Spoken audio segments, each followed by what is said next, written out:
Dia mencintai pertemuan dengan rekan kerja UR baru itu hingga satu malam mengungkapkan mereka tidak sama sekali mirip.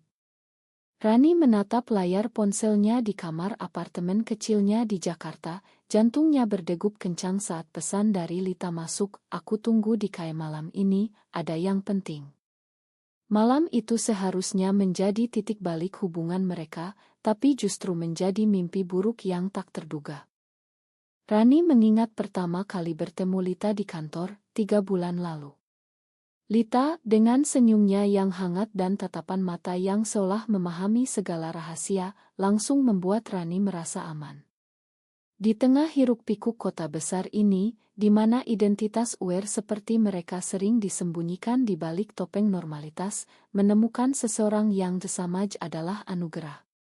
"Aku juga suka perempuan," bisik Lita saat makan siang pertama mereka, dan kata-kata itu seperti kunci yang membuka pintu hati Rani yang selama ini terkunci rapat. Tapi sekarang, duduk di kai kecil di pinggir jalan Tamrin, Rani merasakan kegelisahan yang aneh. Lita datang terlambat, wajahnya pucat, rambut pendeknya yang biasa rapi kini acak-acakan. "Rani, aku harus bilang sesuatu," katanya sambil menunduk, suaranya gemetar. Rani meraih tangannya, mencoba menenangkan, tapi Lita menariknya kembali. "Aku bukan seperti yang kau pikir. Aku menikah dengan seorang pria." Kata-kata itu seperti pisau yang menusuk dada Rani, membuat dunia sekelilingnya berputar. Bagaimana bisa? Mereka telah berbagi rahasia, tawa, bahkan pelukan singkat yang penuh arti. Semua itu bohong. Di dalam hati Rani, badai mulai bergolak. Ia ingat betapa sulitnya hidup sebagai lesbian di Indonesia, di mana keluarga dan masyarakat menuntut pernikahan heteroseksual sebagai norma. Ibunya sering menelepon, bertanya kapan Rani akan pulang ke Bandung dan bertemu calon suami yang disiapkan. "Kau harus menikah, nak. Itu kewajiban," katanya selalu.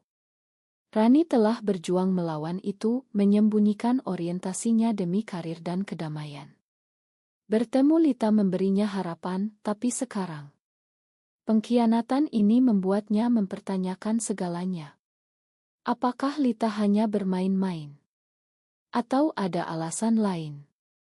Rani menahan air mata, tapi di dalam, ia berteriak, "Mengapa aku selalu jatuh ke lubang yang sama?"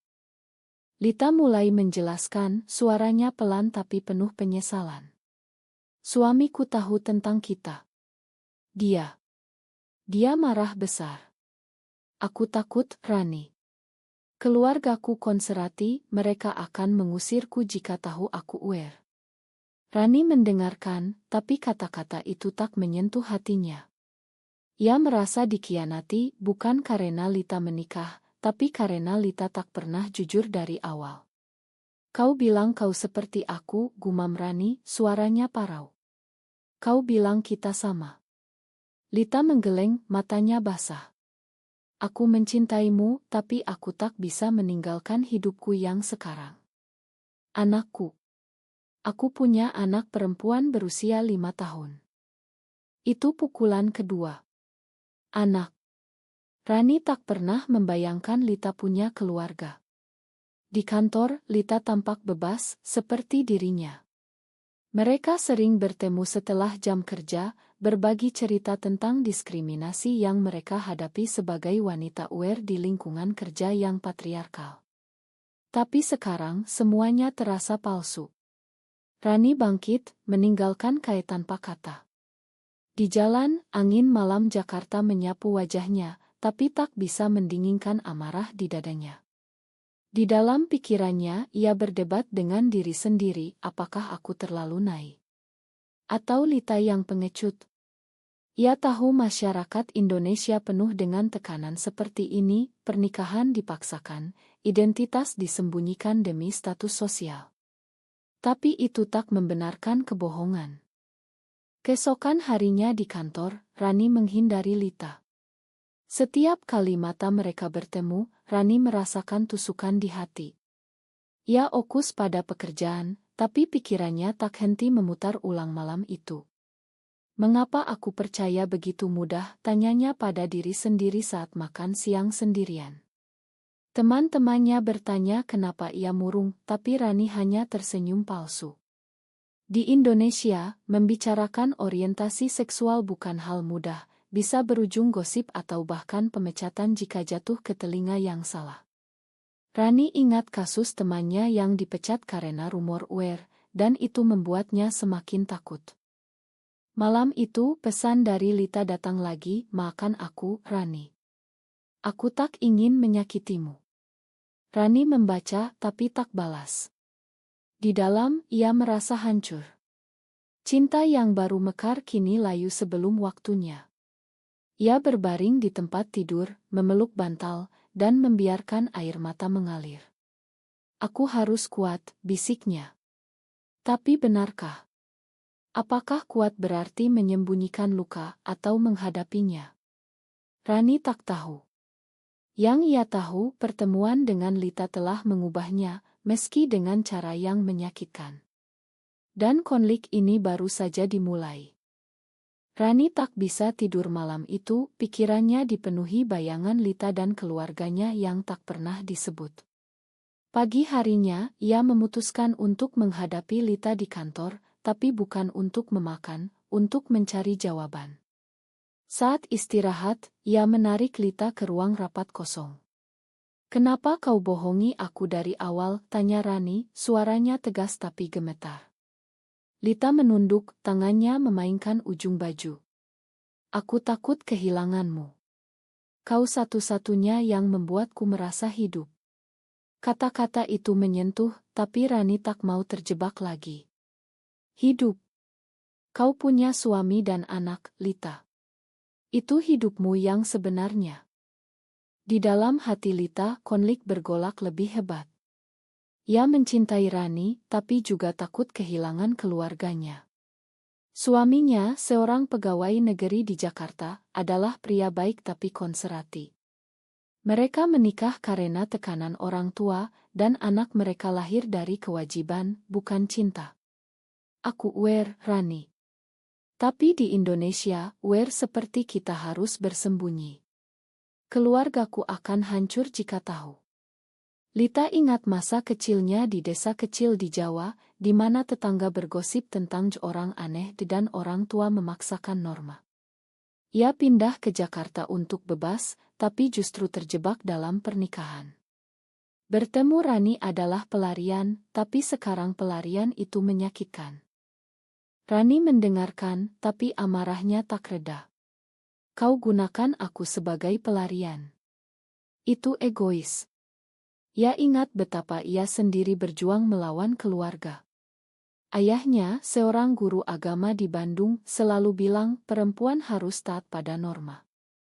Rani pernah hampir bunuh diri saat remaja karena merasa berbeda, tapi ia bertahan demi mimpi karirnya. Sekarang Lita membuatnya meragukan kekuatannya. "Aku tak bisa terus seperti ini," kata Rani. Lita memohon, "Berikan aku waktu. Aku akan cerai." Tapi Rani tahu itu bohong, Lita terlalu takut. Sore itu, Rani pulang lebih awal, menelepon sahabatnya, Maya, satu-satunya yang tahu orientasinya. "Dia bohong, Mai. Aku hancur." Maya, yang juga aware tapi hidup terbuka di komunitas kecil, menasihati, "Lepaskan dia. Jangan biarkan masyarakat menang." Tapi di dalam, Rani bertanya, apakah melepaskan berarti menyerah? Atau itu langkah maju? Malamnya, ia bertemu Lita lagi di taman dekat apartemen. "Aku tak bisa," kata Lita, air mata mengalir. "Suamiku tahu, dia ancam lapor polisi jika aku tak berhenti." Rani terkejut, di Indonesia, meski tak ada undang-undang anti-LGBT, diskriminasi sering digunakan sebagai senjata. "Dia ancam apa?" tanya Rani. Lita menangis, "Dia bilang akan ambil anakku." Itu membuat Rani ragu. Ia membayangkan anak kecil itu tak berdosa, terjebak di tengah konflik orang dewasa. "Kau pilih dia daripada aku?" tanya Rani, suaranya penuh luka. Lita mengangguk pelan. Bukan pilih, tapi tak punya pilihan. Rani merasa dikhianati lagi, tapi kali ini ada empati. Ia ingat ibunya yang dulu memaksa saudaranya menikah demi kegiatan. Masyarakat Indonesia penuh dengan itu, pernikahan sebagai topeng, identitas asli disembunyikan. Tapi empati tak hilangkan sakit. Pergi saja, kata Rani, berbalik. Di dalam, ia berteriak, mengapa aku harus bayar harga ini? Beberapa hari kemudian, situasi memburuk. Di kantor, rumor mulai beredar. Seseorang melihat mereka bertengkar, dan gosip Uer menyebar. Bos Rani memanggilnya, jaga citra perusahaan. Rani panik, karirnya terancam. Ia konfrontasi Lita, ini gara-garamu. Lita menyangkal, tapi Rani tahu suaminya mungkin di balik itu.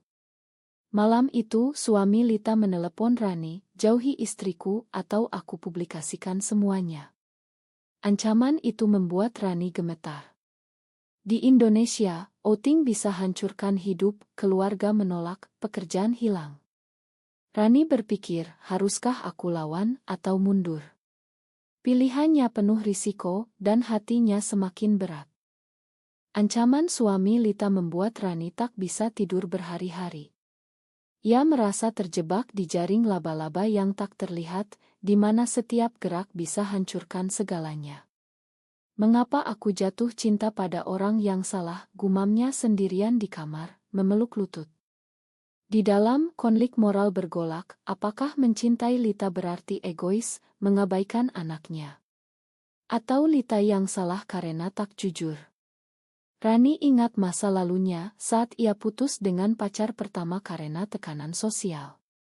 Kau harus normal, kata pacarnya dulu sebelum meninggalkannya. Sekarang sejarah berulang, tapi lebih dalam lukanya. Lita, di sisi lain, merasakan beban lebih berat. Ia mencintai anaknya lebih dari apapun, tapi juga tak bisa lupakan Rani. Aku harus pilih, bisiknya saat memandang anaknya tidur. Suaminya semakin posesi, memantau ponselnya, melarang keluar malam. Kau Uer. Itu dosa, katanya suatu malam, membuat Lita menangis diam-diam. Ia ingat pernikahannya yang dipaksakan oleh orang tua di kampung halaman Yogyakarta.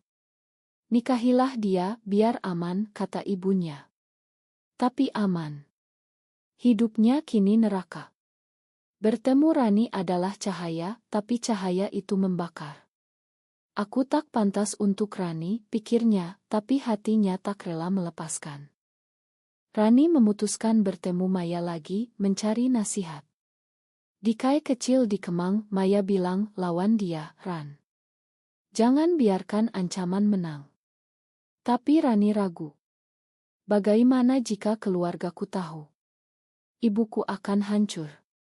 Maya yang pernah diusir keluarga karena terbuka Uer, mengerti. Itu harga kebebasan. Tapi kau tak bisa hidup bohong selamanya. Kata-kata itu menyentuh, tapi Rani tak siap. Malam itu, ia menelepon ibunya berpura-pura bahagia. Aku baik, Bu. Kerja lancar. Tapi di dalam, ia berteriak, mengapa aku harus bohong? Masyarakat ini memaksa kita sembunyi, tapi apa harganya? Kesehatan jiwa yang rusak. Situasi memuncak saat Lita datang ke apartemen Rani secara diam-diam. Aku tak tahan lagi, katanya, memeluk Rani. Rani ingin tolak, tapi pelukan itu hangat. Mereka bicara berjam-jam. Lita cerita tentang pernikahannya yang dingin, bagaimana ia menemukan dirinya Uer setelah menikah. Aku mencoba normal, tapi tak bisa. Rani mendengarkan, empati tumbuh. Kenapa tak cerai dari awal, tanya Rani. Lita menjawab, takut anakku trauma. Di Indonesia, perceraian stigma besar, apalagi untuk Uer. Rani mengerti, ia tahu banyak wanita Uer terjebak seperti itu, memilih diam demi anak. Tapi itu tak hilangkan luka pengkhianatan. Kau buat aku percaya kita bisa bersama, kata Rani, air mata mengalir. Pagi harinya, suami Lita muncul di kantor, marah besar. Kau yang merusak keluargaku, teriaknya pada Rani di depan rekan kerja. Semua mata tertuju, gosip meledak. Bos memanggil Rani, ini mengganggu. Pertimbangkan resign. Rani hancur, karir yang ia bangun bertahun-tahun terancam. Di dalam, ia marah pada Lita, mengapa kau biarkan ini terjadi? Tapi juga pada diri sendiri, mengapa aku tak hentikan dari awal? Malam itu, ia konfrontasi Lita lagi. Suamimu hancurkan hidupku. Lita menangis, Ma, aku akan bicara dengannya. Tapi Rani tahu itu sia-sia. Keesokan, Rani menelepon ayahnya, mencoba cari dukungan tanpa cerita semuanya. Ayah, jika seseorang berbeda, apa salah? Ayahnya, dengan suara tegas, ikuti norma agama dan masyarakat, Nak. Itu jalan benar. Kata-kata itu menusuk, membuat Rani semakin kesepian. Ia berpikir tentang pilihan, mundur dan sembunyi, atau lawan dan bayar harga. Hatinya semakin berat, emosi memuncak. Lita menelepon, aku akan cerai. Demi kita. Tapi Rani ragu apakah itu janji kosong. Konflik ini semakin dalam, menyiksa jiwa mereka berdua. Keputusan Lita untuk cerai membuat semuanya semakin rumit. Rani ingin percaya, tapi pengalaman pahit membuatnya curiga. Kau yakin? Tanyanya saat mereka bertemu di tempat tersembunyi di pinggir Danau Sunter. Lita mengangguk, matanya penuh tekad. Aku tak bisa hidup bohong lagi. Anakku akan mengerti suatu hari. Tapi di dalam hati Lita ketakutan bergolak. Ia membayangkan wajah ibunya yang kecewa, saudara-saudaranya yang menjauh. Di Indonesia, perceraian bukan hanya akhir pernikahan, tapi akhir status sosial. Apalagi untuk wanita UER, stigma ganda. Apa aku siap bayar harganya? Tanyanya pada diri sendiri malam-malam.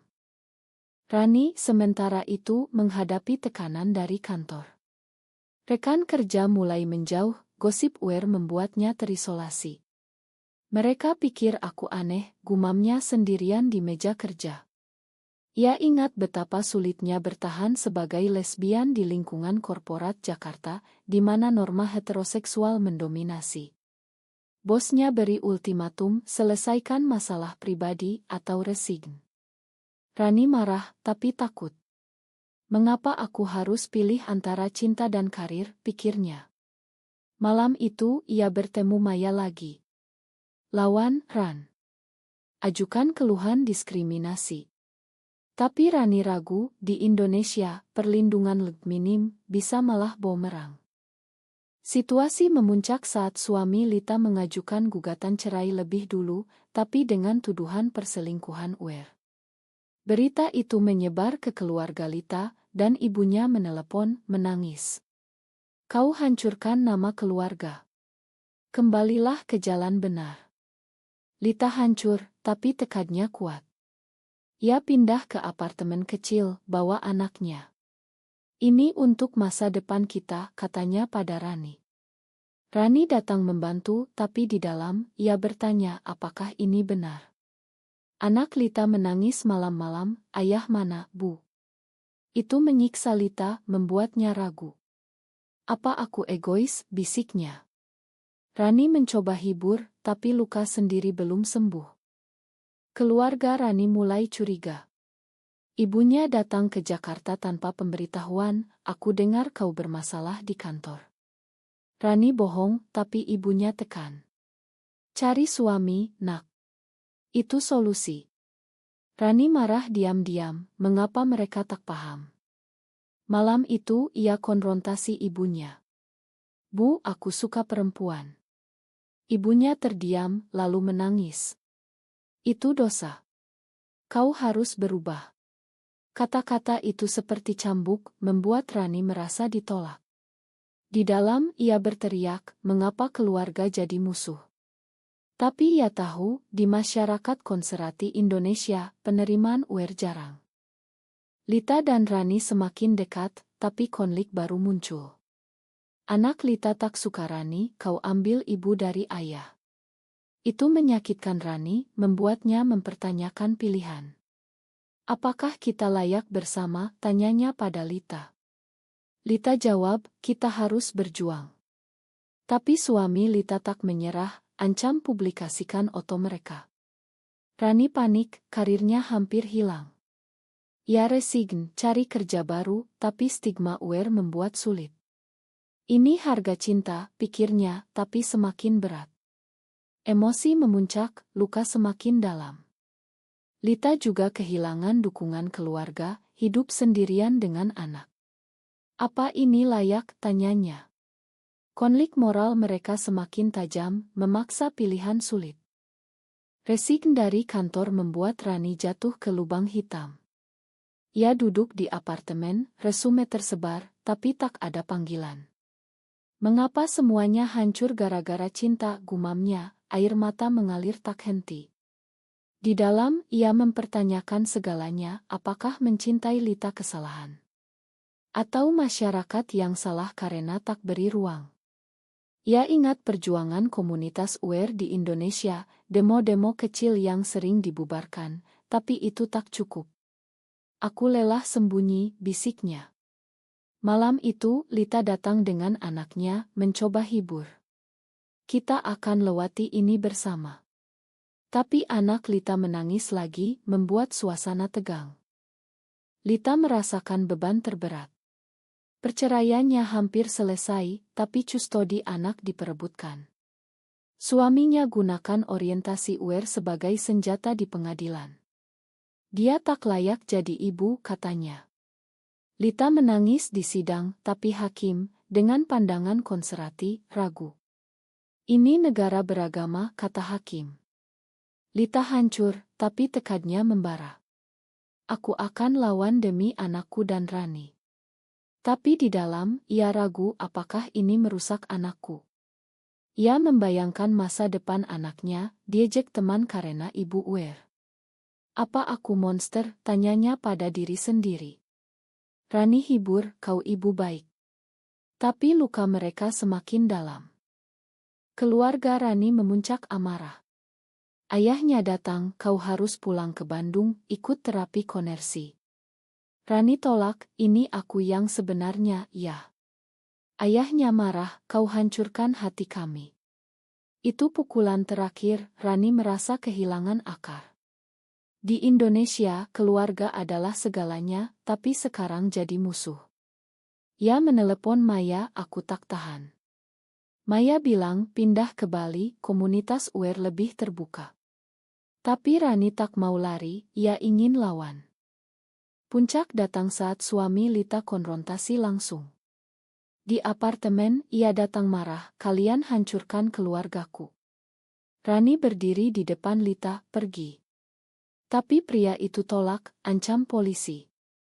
Lita peluk anaknya, menangis. Akhirnya, polisi datang, tapi tak ada bukti, hanya ancaman kosong. Itu membuat mereka lelah. Malam itu, Rani dan Lita bicara panjang. Apakah kita terus? Tanya Rani. Lita jawab, ya, tapi dengan harga tinggi. Mereka peluk, tapi di dalam, luka tak sembuh. Beberapa bulan kemudian, Lita menang custodi, tapi kehilangan dukungan keluarga. Rani dapat kerja baru, tapi stigma tetap. Mereka hidup bersama, tapi bayangan masa lalu menghantui. Rani berpikir, apakah pengorbanan ini benar? Lita juga, apakah kebahagiaan ini layak luka? Mereka bertahan, tapi pertanyaan tetap, apakah mencintai seseorang yang berbeda selalu berujung pengkhianatan, atau masyarakat yang memaksanya begitu? Apakah benar bahwa dalam masyarakat seperti Indonesia, kebebasan mencintai harus dibayar dengan pengorbanan total, atau ada jalan tengah yang adil?